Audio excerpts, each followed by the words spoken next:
Hi, Professor Wainaina here, your 5 minutes teacher on education, childhood, youth, parenting, and all things school. Welcome.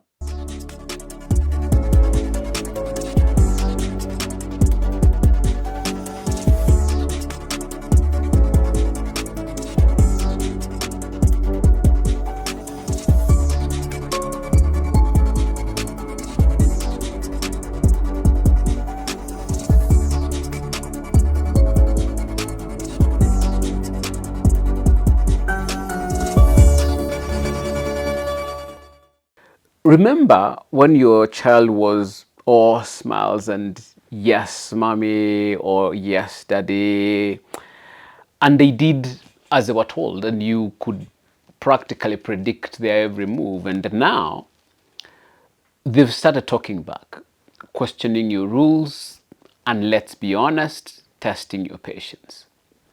Before you panic or start labeling them as disrespectful, let me be clear.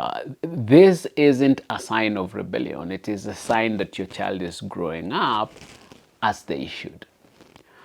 When your child was obedient and agreeable, they weren't displaying some extraordinary moral character. They simply hadn't yet developed the autonomy of thought required to question you. Developmental psychologists like Eric Erikson and Jean Piaget emphasize that a child's early years are marked by dependence and trust in caregivers. In Erikson's framework, children in the first few stages of psychosocial development are learning to trust the world and assert their autonomy in small ways. They are not questioning authority because their cognitive and emotional capacities to do so are still forming. But as they grow, a shift occurs. Piaget's stages of cognitive development explain this shift well. Around age 9, children begin entering the concrete operational stage where they start developing logical thought. By adolescence, they move into formal operational stage, which introduces abstract reasoning. They begin to question not just what is, but why it is that way. This questioning is not defiance, it is intellectual growth. Talking back, challenging your rules, and debating your authority are signs that your critical thinking skills are kicking in. It's biology, it's not about you. So, what happens when your once compliant child starts challenging you?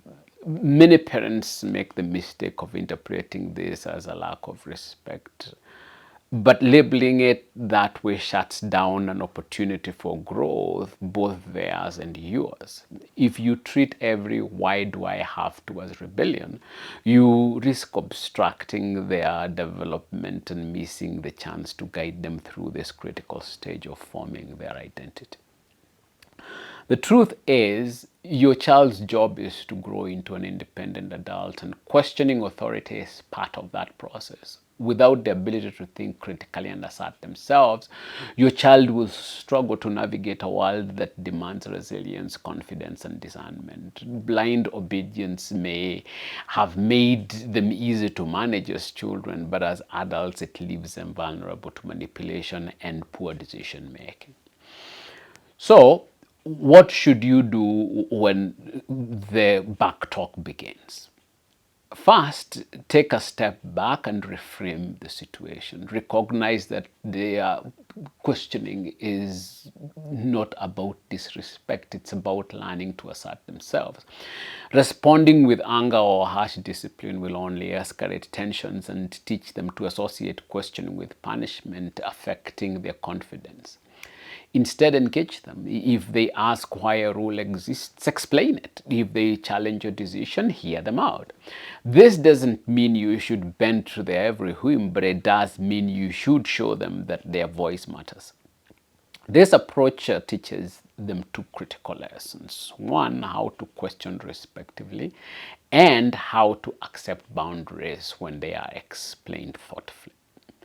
At the same time, set clear limits. Talking back is one thing, being rude or dismissive is another. Teach your child the difference. Model the behavior you expect by listening to them without interrupting or belittling their concerns. When they see you handle disagreement with composure, they are more likely to emulate it. Remember, growth is messy. Your child is testing boundaries not because they want to break them, but because they are learning where those boundaries lie and why they matter. So when your child starts talking back, don't see it as a loss of the sweet obedience, the little ones you knew. See it as a step forward, a sign that they are learning to stand on their own 2 feet. Your job isn't to silence their questions, it's to teach them how to ask the right ones and to do so respectfully. After all, your goal isn't to raise a child who follows every rule blindly. It is to raise an adult who knows when to follow, when to question, and how to follow. Or prerequisites in learning how to lead and how to live. Thank you. See you in the next lesson.